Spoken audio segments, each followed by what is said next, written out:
I always believed marriages broke slowly. Tiny cracks, silent disappointments, moments you brush aside because you love someone enough to pretend you didn't notice. But mine didn't break. It collapsed. In one single, brutal moment.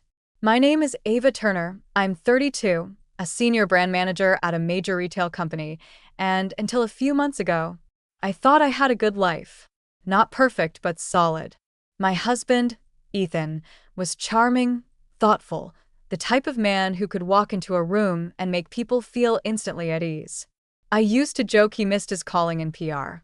But the night everything changed, I stopped laughing at those jokes. It began with something small, a dinner Ethan canceled last minute. He said he had a client emergency. Yet when I called his office later, more out of worry than suspicion, his assistant casually told me he'd left early. A cold feeling crawled through my chest. But I wasn't the type to jump to conclusions. I told myself he'd explain, that there had to be a reason. Still, the next morning, I noticed the scent on his shirt. A perfume I didn't wear. Not even similar. That was the first crack. 2 weeks later came the second. Ethan grew distant. Not angry, just absent. He started working late nearly every night, avoiding eye contact, avoiding conversation, avoiding me. Whenever I tried to talk, he'd brush it off. "You're overthinking again, Ava. You know how stressed I am. Can't you just give me some space?" Space. He said it like I was suffocating him. One night, after another canceled dinner, I found myself sitting alone in the dark kitchen, staring at the untouched meal I'd made. The house felt too quiet, too empty, like I was already living alone. That's when I decided to check our shared email account, the one we used for bills and travel plans. Ethan had recently changed the password, saying it had security issues. I never questioned it, but this time, something told me to try again. On my third guess, it opened. My hands were shaking so hard I nearly dropped my laptop. Inside, I found documents, contracts, property transfers, loan applications, all with my name on them. Dozens of them. All signed. All approved. But I had never signed anything. My vision blurred. My breath stalled. Ethan had forged my signature. Not once. Not twice. But over and over again. "What are you doing?" His voice behind me made my whole body jolt. I turned slowly. Ethan stood in the doorway, calm, expression unreadable, like he'd been expecting this moment. "You've been busy," I whispered. He didn't deny it. Didn't explain. He just looked annoyed. "You weren't supposed to see those yet," he said. "Yet." My voice cracked. "You stole my identity, Ethan.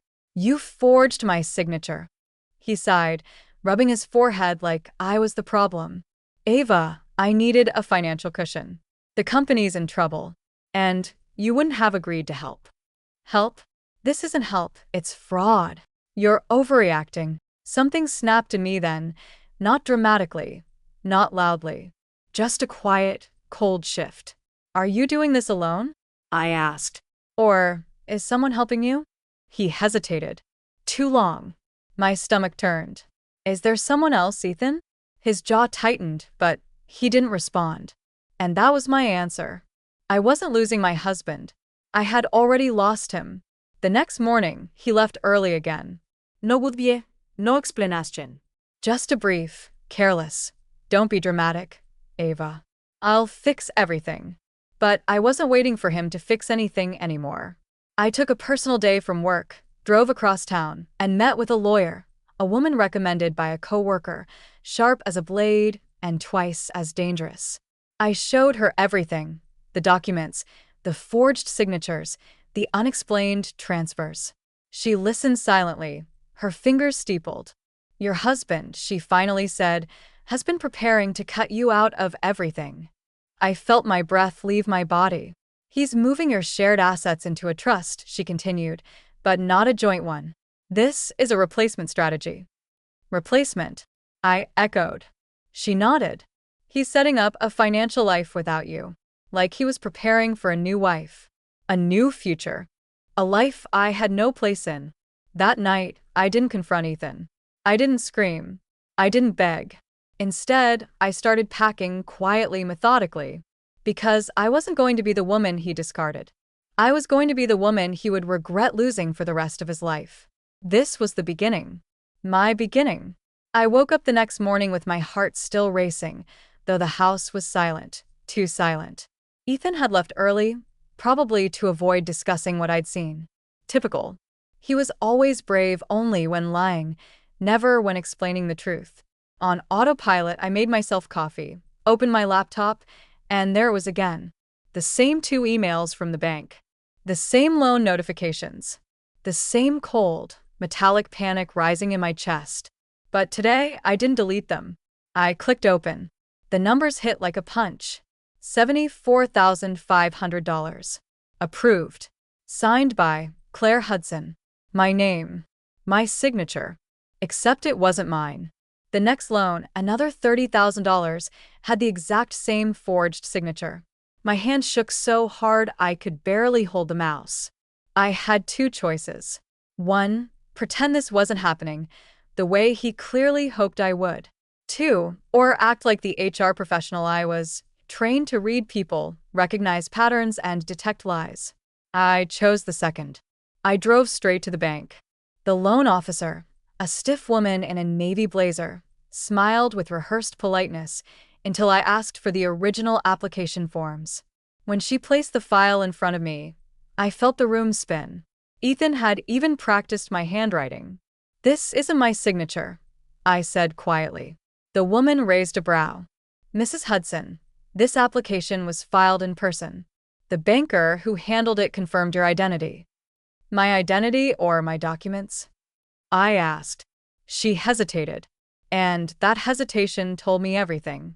I left with copies of all the forged papers and a knot in my stomach so tight it hurt to breathe. At home, Ethan acted as if nothing happened. He was making pasta, humming off-key, wearing that fake domestic innocence he used whenever he wanted to soften me up. I dropped the folder on the table. He froze. "Claire, I can explain." "Then explain." My voice was flat, dead calm. He swallowed. "It was just temporary. I needed capital for the property deal with my cousin.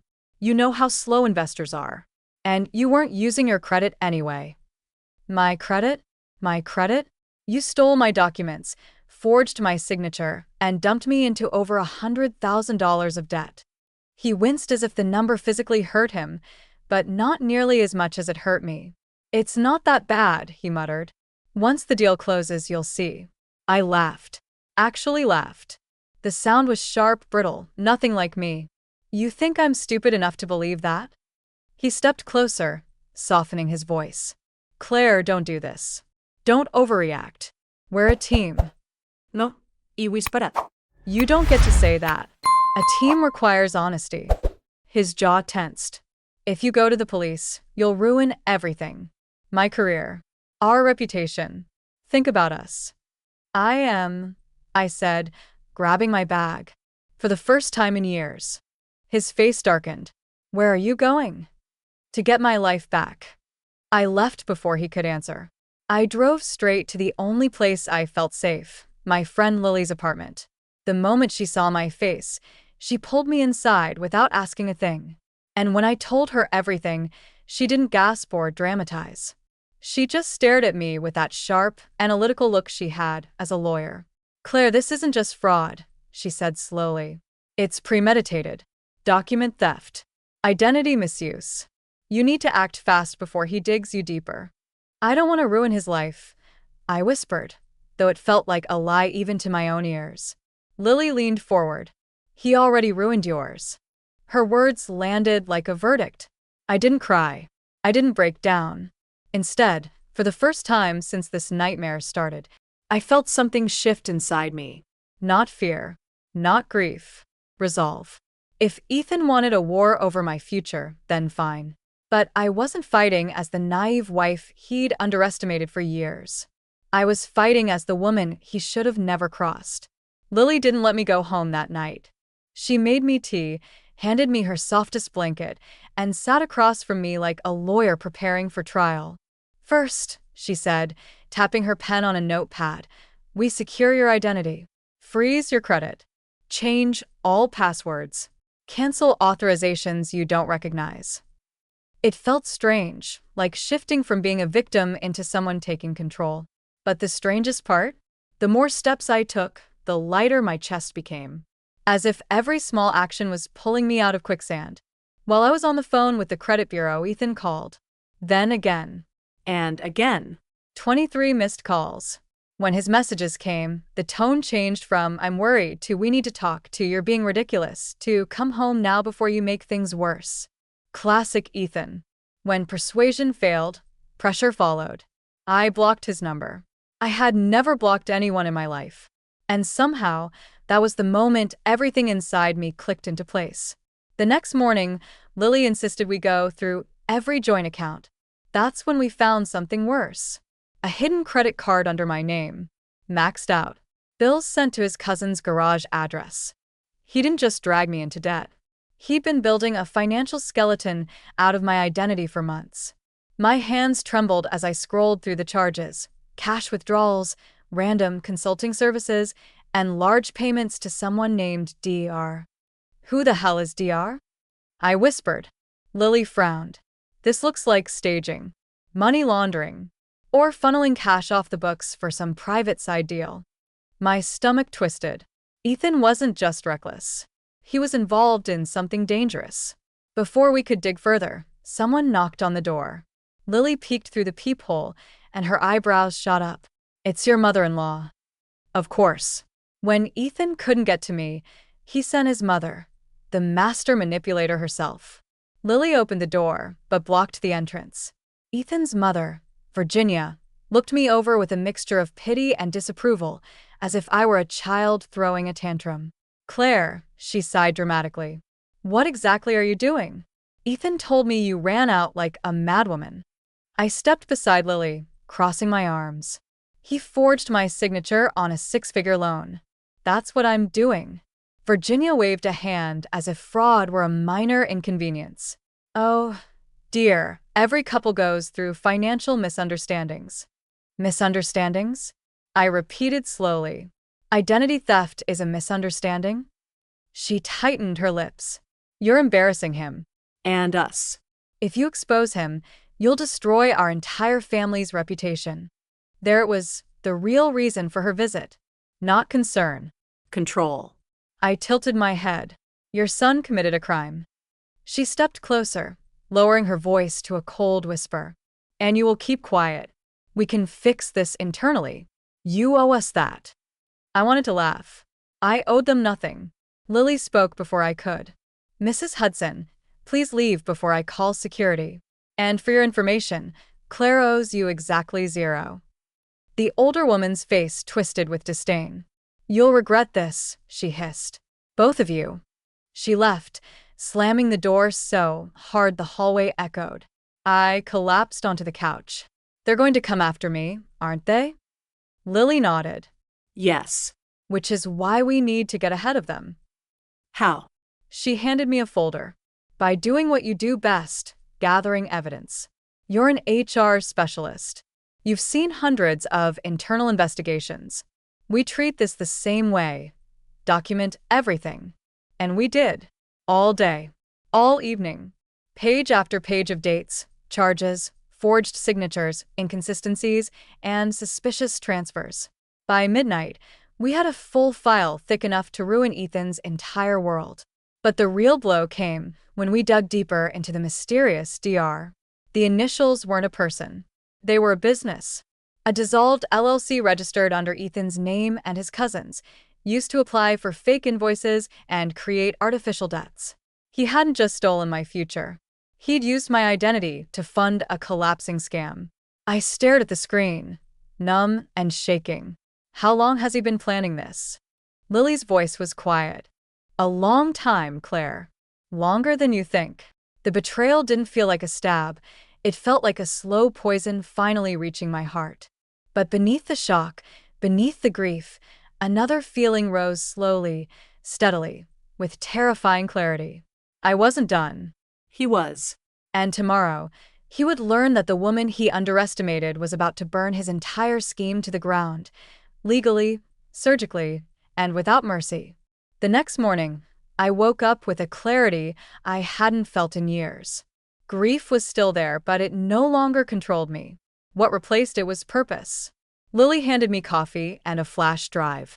All the documents are backed up here: bank statements, forged signatures, screenshots, timestamps, loan agreements, every cent he pulled in your name. I took it, my fingers steady. It's time. We weren't just going to defend me. We were going to expose him. The company meeting. Ethan worked at a large tech firm, structured, corporate, rule-driven, the kind of place where internal fraud was handled with military precision. So I emailed the head of HR. A brief professional message. I need to report identity fraud and forged financial documents linked to an employee, Ethan Hudson. Attached is evidence. Requesting a formal investigation. Within 30 minutes, I had a response. Please come in immediately. Lily came with me. When we entered the building, Ethan was already there, pacing in the lobby, his tie crooked, eyes wild. He spotted me and hurried over.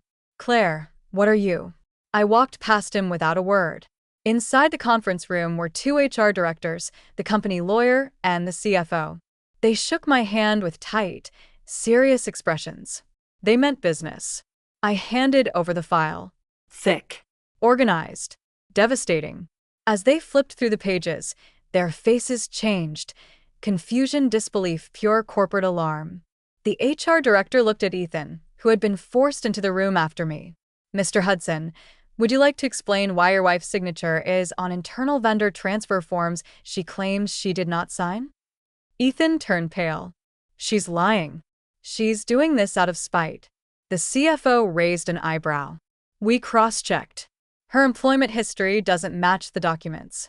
And the vendor, DR Solutions, is connected to your cousin. Silence. Ethan sank into the chair as if his bones gave out. I didn't interrupt. I didn't shout. I didn't gloat. I simply watched the truth crush him. At the end of the meeting, the company lawyer slid a document across the table. Effective immediately, your employment is suspended pending a full fraud investigation. Security will escort you out. Ethan stared at me like a drowning man.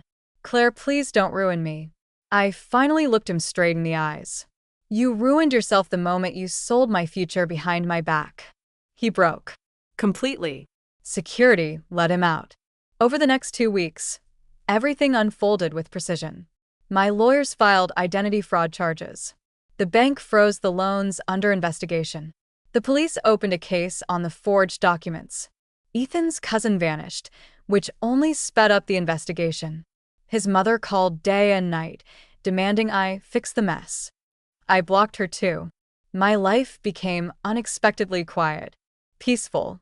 For the first time in years, silence wasn't frightening. It was freedom. I poured my energy into something new, something that would never depend on anyone else again. I opened a consulting agency for workplace conflict and corporate ethics. With my HR background, my investigation skills, and my newfound fire, clients came quickly. People trusted me. Within months, the business grew from a laptop on Lily's couch to a shared workspace, to a full downtown office with a glass door that said, Claire Hudson Consulting. Ethics. Strategy. Truth. Funny, I kept the surname, not out of attachment, but because I wanted it to be a reminder. I own my name now, not him. The case against Ethan concluded quietly but decisively. He avoided jail by cooperating, but the court ordered all fraudulent loans erased from my record. Full restitution payments. A 5-year financial restriction preventing him from taking credit. And a permanent note on his file for corporate fraud. He lost his career, his reputation, everything he built on my back. When the judge asked if I wanted to speak, I stood. I'm not here for revenge, I said. I'm here because no one deserves to have their future stolen by the person they trusted the most. The courtroom was silent. Ethan didn't look at me. He couldn't. Months later, I moved into a charming little cottage outside the city. Wooden floors, big windows, a porch where I drank tea in the evenings. Not a mansion, not luxury, but mine. One morning Lily visited and handed me a small card.